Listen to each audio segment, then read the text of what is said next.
A high school hallway turns into the setting of a shocking confrontation when one student takes things way too far, but he doesn't know the girl's father is someone he should never have messed with. Let us know in the comments where you're watching from today. The sound of sneakers slapping tile echoed down the hallway, cutting through the morning buzz of Ravenwood High. Leona Freeman kept her eyes straight ahead, books clutched to her chest, moving like a shadow through the crowded corridor. Lockers slammed, friends laughed, music leaked from earbuds. All around her, life moved in teenage rhythms. But for Leona, every morning felt like war. It wasn't the schoolwork. She could handle chemistry formulas and Shakespeare essays just fine. It was everything else, the stares, the snide comments, the whispers that always dropped in volume just enough when she walked by. Like she didn't notice. Like she hadn't noticed every single day for the past 2 years. At Ravenwood, Leona didn't blend in. She couldn't. The only black girl in most of her classes, the only one who wore her hair in tight coils unapologetically, who sat in the front row and raised her hand with the answers the rest of the class didn't want to hear. She didn't laugh when the jokes turned cruel. She didn't smile to make people feel more comfortable. And because of that, Logan Pierce hated her. Logan leaned against the lockers near the science wing like he owned the place. Blonde, athletic, loud in the way white boys could be loud without consequence. He didn't have to work for attention. It gravitated toward him like metal to a magnet. And he knew it. His laugh rang out as Leona passed, low and deliberate. "Look at that! Straight-A queen of nothing," he muttered to his friend under his breath, just loud enough. Maybe if she spent less time kissing up and more time doing something useful, she wouldn't look so angry all the time. Leona heard it. She always did. She didn't flinch. She didn't stop. She just kept walking. But her fingers tightened around her books. It wasn't the first time Logan had said something. It wouldn't be the last. He had this way of peeling at her pride, slow and surgical.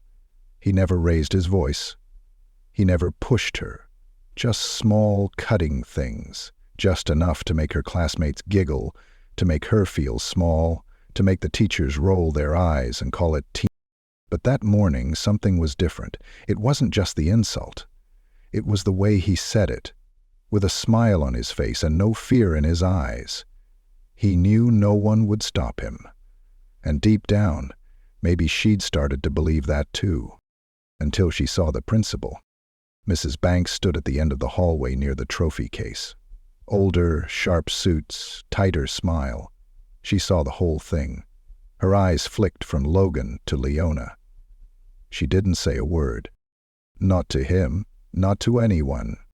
But later, when Leona was called to the office, it wasn't Logan who got spoken to. It was her. "I need you to be the bigger person, Leona," Mrs. Banks said, clasping her hands over a manila folder. "You're doing so well here. Let's not get distracted by small things. I know it's hard being different in a place like this." Different. The word curdled in Leona's stomach like sour milk. "He keeps harassing me," she said, keeping her voice even. "He says something almost every day." Mrs. Banks sighed like she'd heard this all before, like it was a tired story with no ending. "Well, unless there's a physical altercation, it's hard to intervene. Just ignore him. Focus on your future." Leona left that office with her chin up and a storm building in her chest. The next day, it got worse. In the cafeteria, as she sat alone at the corner table by the vending machines, someone spilled milk all over her notebook. "Oops," Logan grinned. "Clumsy me." His friends laughed. Her pages bled with ink and dairy. She didn't say a word. She got up, walked away, and wiped her notebook down with napkins in the bathroom until her hands shook. She went home that day quieter than usual. Her father noticed. Caleb Freeman was already at the sink washing dishes from his meal prep. His broad shoulders filled the space, his sleeves rolled up, military tattoos just peeking beneath his forearm. The house smelled like lemon cleaner and discipline. "You okay, baby?" he asked, without turning around. Leona hesitated in the doorway. "Fine." Caleb turned then, drying his hands. You sure? She nodded, but her lips were tight. Her eyes didn't match the word. He stepped forward, placing a hand gently on her shoulder. You don't have to tell me right now, he said, voice low. But whatever it is, you're not in it alone. She nodded again, but this time her throat tightened. She went upstairs and shut the door. In her room, Leona opened her sketchbook, the one she never let anyone see. Not her teachers, not even her dad.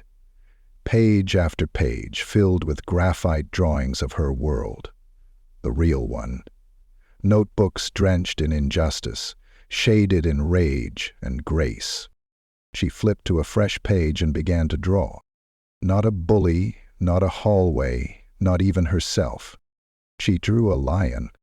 Strong, focused, coiled. The next morning something changed in the way she walked. Not louder, not angrier, but anchored. At lunch she sat in the same spot, alone. Logan passed her again, leaned in like usual. You ever get tired of pretending you're better than everyone? She didn't look up. Do you ever get tired of being scared of someone smarter than you? He blinked. She looked him in the eye, then the whole cafeteria seemed to shift, just slightly. The weight of silence settled. For once, Logan didn't have a comeback.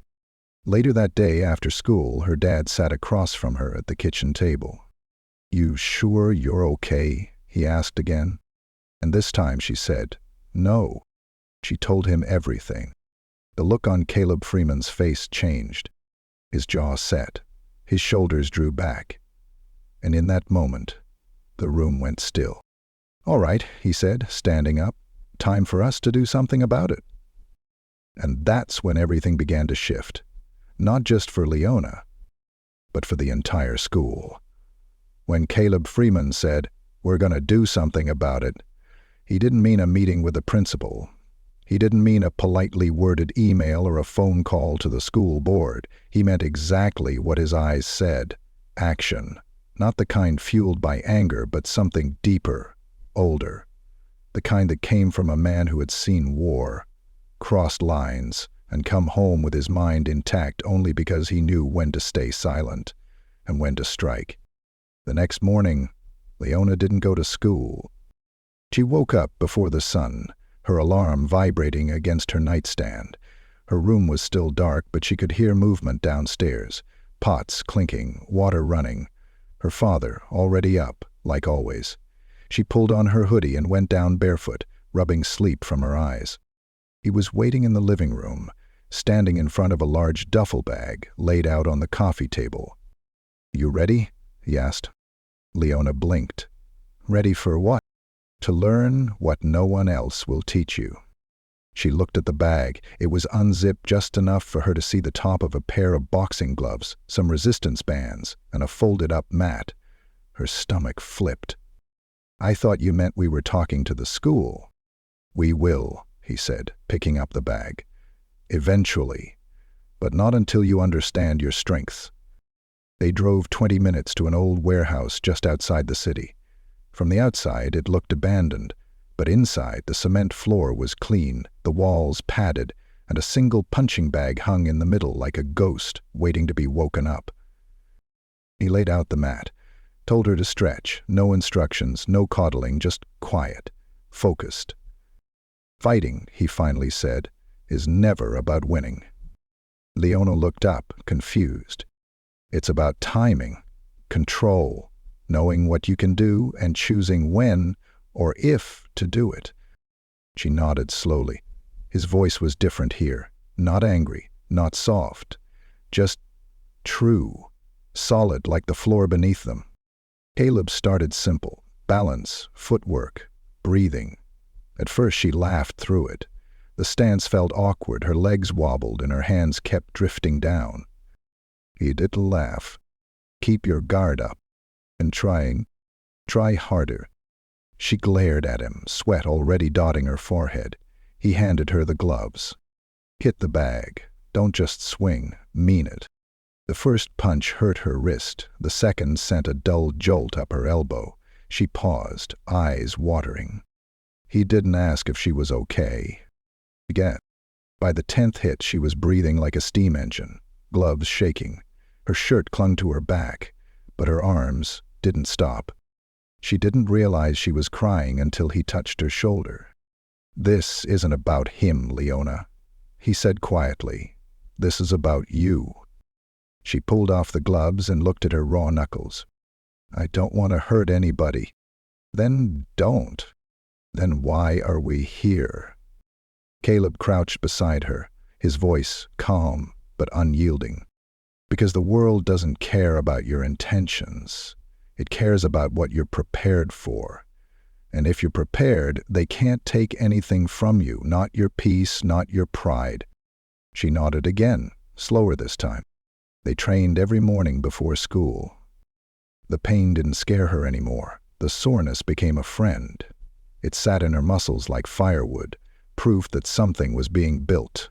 She started to stand taller in the hallways. Her footsteps grew quieter, but her presence louder. People noticed. Not because she said anything, but because she didn't have to. Even Logan noticed.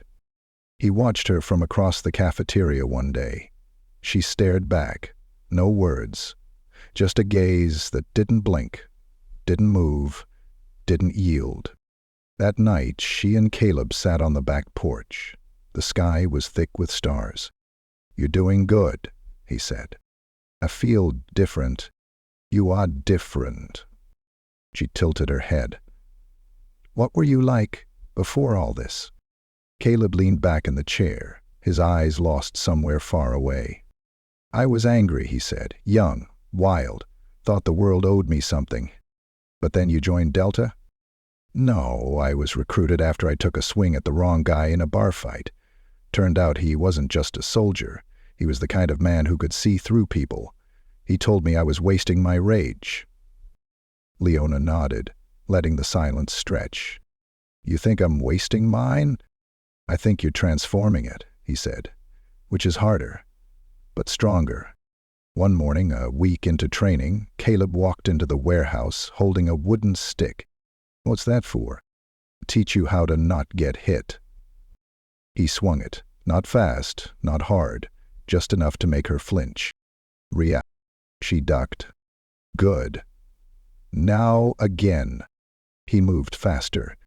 She dodged, stumbled, rolled. Over and over he swung. She learned his rhythm, where to step, when to breathe, how to let instinct speak louder than fear. By the end of the session, she stood breathless but grinning, the stick an inch from her shoulder, her hands raised in a perfect guard. He lowered the stick. "You ready?" She blinked. Ready for what? He tossed her a towel. To walk through that school without shrinking. When she walked back into Ravenwood the next day, the air felt different. Or maybe she did. She moved with intention, not anger. Confidence, not pride. Students stepped aside in the hall without knowing why. Teachers called on her without hesitation. And Logan? He didn't say a word. Not that day. But the silence didn't mean surrender. It meant he was waiting, planning, and Leona could feel it, like the weight of a storm right before it breaks. That night, Caleb found her in the kitchen boiling pasta. "You got that look," he said, grabbing 2 plates. "What look? Like you know a fight's coming?" She stirred the sauce slowly. "I do." He nodded. "Then you also know it's not about the punch." She met his eyes. "It's about the moment before it." Caleb smiled. "That's my girl." They ate in silence, side by side. And outside, somewhere in the dark, the storm began to gather. It happened on a Tuesday. The day started like any other. Gray skies, drizzling rain, the kind that fogs windows and makes lockers clang louder. Leona walked into Ravenwood High with her backpack snug and her jaws set. She wasn't scared, not anymore. But something felt off. She felt it in the way people looked at her. curious, lingering glances, like they were waiting for a show. Like they knew something she... By third period, she knew. It started with a whisper outside her math class. Then a few stifled giggles in the hallway. Then someone bumped her shoulder too hard as she passed by the lockers, murmuring, "Watch it, warrior princess." She turned. It was Logan. He didn't laugh this time. He just smiled. Crooked, confident, cruel. "You think you're untouchable now?" he asked, voice low. "Training with Daddy doesn't make you bulletproof." Leona didn't respond. She stared at him, steady. Let him speak. Let him dig his own hole. He leaned closer, voice now a whisper. "Got something special planned for you." She didn't blink. She didn't flinch. She just walked away. But her heart thudded like fists on a door. Something was coming, something more than just words. By lunch, it arrived. As she stepped into the cafeteria, her name echoed across the room, mocking, loud, drawn out in a chant. "Leona! Leona!" She froze. Everyone turned. On the giant projector screen in the corner, usually reserved for announcements and club slideshows, a video began to play. Her, in the gym, throwing punches at a bag, sweating, grunting, training. The footage was grainy, taken from outside the old warehouse window. Clearly hidden, clearly intentional. Then her father's voice. Just one line, clear as day. "If they won't respect you, make them." Gasps spread like fire. Someone laughed, then another, then more. A wave of shame crawled up Leona's neck, her private world exposed, her strength twisted into something threatening. She turned toward the projector. She didn't scream. She didn't cry. She walked out. Her hands didn't stop shaking until she reached the parking lot. The door to the building slammed behind her and she leaned against the brick wall, letting the cold bite her cheeks. She heard footsteps behind her. Tiana Brooks had been Leona's best friend since freshman year. Small, sharp-tongued, loyal to the core. She'd skipped lunch the past few weeks, claiming she was too busy for drama, but now she stood there, arms crossed, eyes full of worry. "You okay?" she asked, stepping closer. Leona didn't answer right away. "I should have seen it coming," Leona finally said, her voice like broken glass. "He's been watching me." "He got someone to follow you. That's not normal. That's sick. He is trying to humiliate me, make me look dangerous." "Yeah, but he messed up," Tiana snapped. "You didn't look dangerous, you looked powerful." Leona laughed once. It was bitter. "Not to them. They'll twist it. Say I'm violent. Say I'm aggressive. They already do." Silence stretched between them. Then Tiana said, "You gonna tell your dad?" Leona stared at the sky. Gray. Still. "But I want him to fix it for me." "Well, he won't. But he'll know what to do." That night, Leona sat on the couch with her knees pulled to her chest. Caleb stood in front of the TV, remote in hand, watching the video someone had forwarded to him through an anonymous message. He didn't say a word while it played. He didn't stop it. He watched it all the way through. When it ended, the screen went black. Leona watched his hands curl into fists. Not tight, not angry. Controlled. "You all right?" he asked. "No." He nodded. "That's good. Means you're still paying attention." She exhaled. "I want to do something, but I don't want to get expelled." "You want it?" "But if I stand up to him, if I really stand up to him, they're going to make me the problem." Caleb sat down beside her, elbows on his knees. "He did." She looked at him. "So what do I do?" He tilted his head. "You remember what I told you? Timing control." "Right. Then what?" He gave her a look. "You wait." Leona narrowed her eyes. "For what?" for him to cross the line. It didn't take long. The next day the whispers got louder. Some students called her Rambo. Others just stared, like she had fangs. In gym class, she found graffiti scrawled inside her locker. "Daddy's little assassin." She erased it, didn't report it, didn't flinch. She waited. After school, she walked to the library to get her headphones from her locker. The hallways were almost empty, the buzz of students fading like an echo. She turned the corner, and there he was. Logan, leaning against her locker, arms crossed, grinning. "I see you survived your little movie premiere," he said, stepping forward. Leona didn't stop walking. He blocked her path. "You think you scared me, Ilana. Think anyone's impressed. I don't care what you're impressed by." He leaned in. "You should. I make the rules here." She met his gaze, unshaken. "Not anymore." That smile fell from his face like dust off a shelf. Then he shoved her. Not hard, just enough. But it was enough. The line was crossed. And she didn't wait. Leona didn't throw the first punch. She ducked his second shove, stepped sideways, grabbed his arm, and flipped him into the lockers with a clang that rang down the hall. He hit the ground, groaning. She didn't touch him again. She stood over him, breathing steady, fists still raised. "Try again," she said coldly. He looked up at her, dazed. The librarian came rushing out from behind the corner, a couple of teachers on her heels. And just like that it was over. 2 minutes later they were both in the principal's office. Mrs. Banks looked like she had swallowed a lemon. "You attacked another student," she said tightly. Leona didn't blink. "I defended myself." "I saw the footage." Caleb's voice cut through the tension like a blade. Everyone turned. He stood in the doorway, suit pressed, expression unreadable. "You got footage?" he asked. Mrs. Banks faltered. "The hallway cameras," she said. "Then we'll see who laid hands first."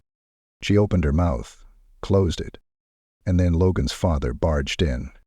Russell Pierce. Tall, tan, golf course energy, and arrogance to match. He pointed a finger at Leona. "This girl is dangerous. Her father's been training her like some kind of soldier." Caleb stepped forward. "No," he said, calm but deadly. "I've been preparing my daughter. There's a difference." Russell scoffed. "I want her suspended. And I want your son held accountable for months of harassment," Keelan replied, folding his arms.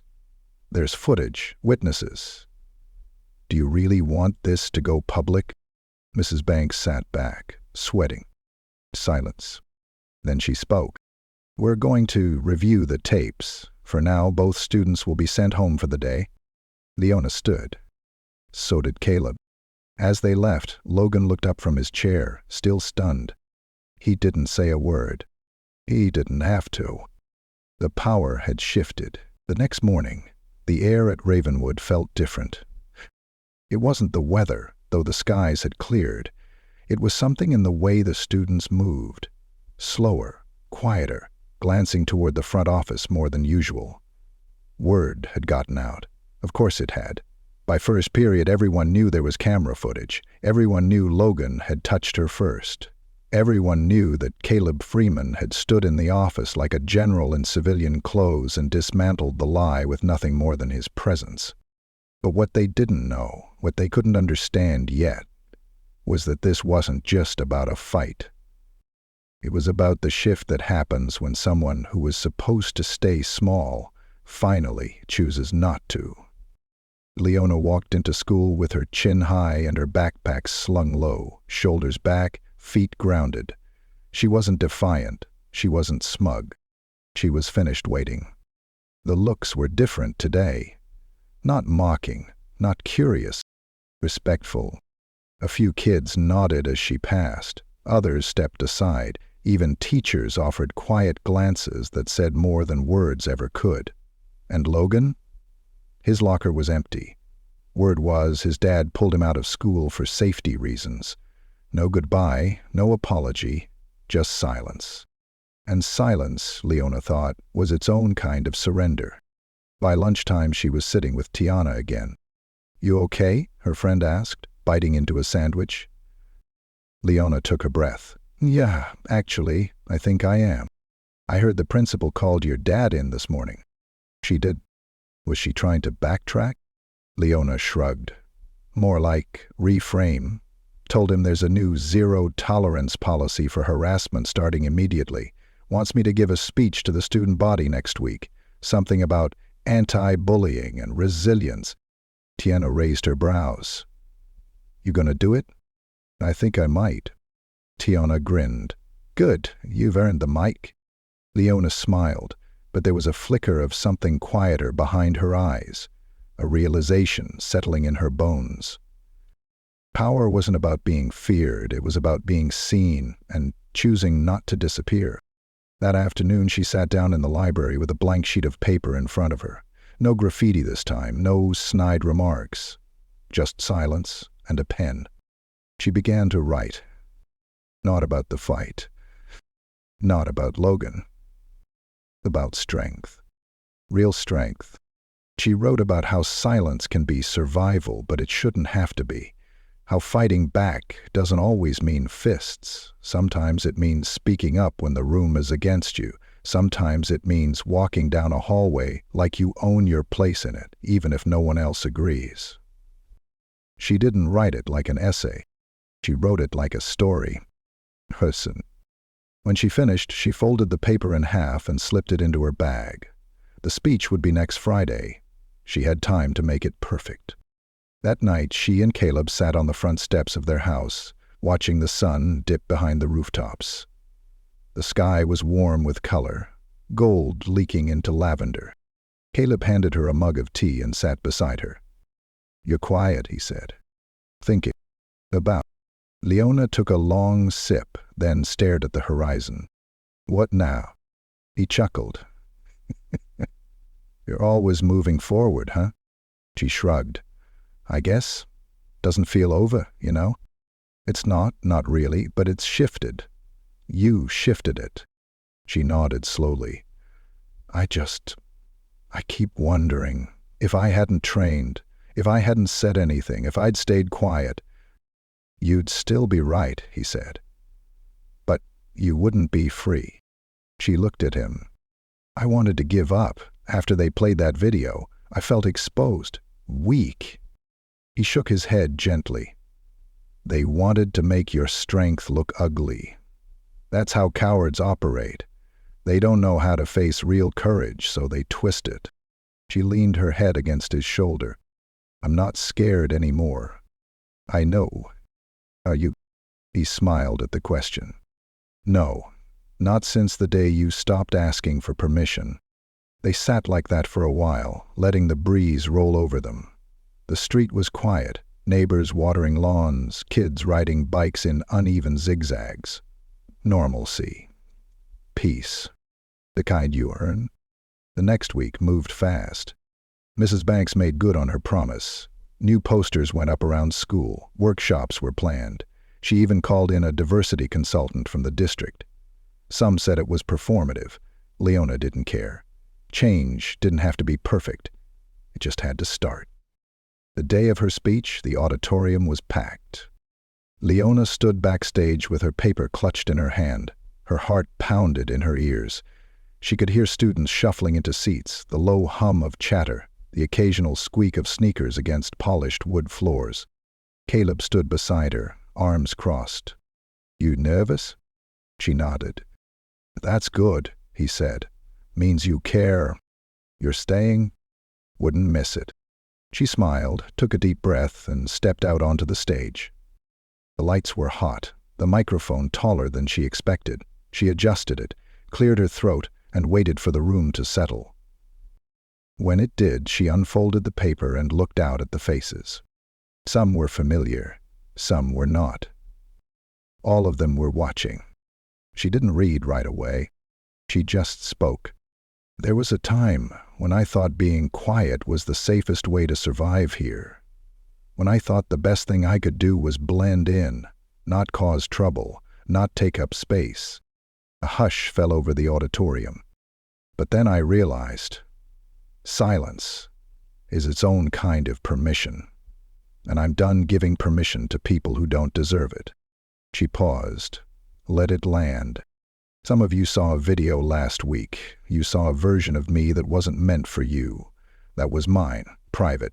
But here's the thing, what you saw wasn't violence. It was preparation. It was control. It was me learning how to protect myself in a world that keeps asking me to stay quiet.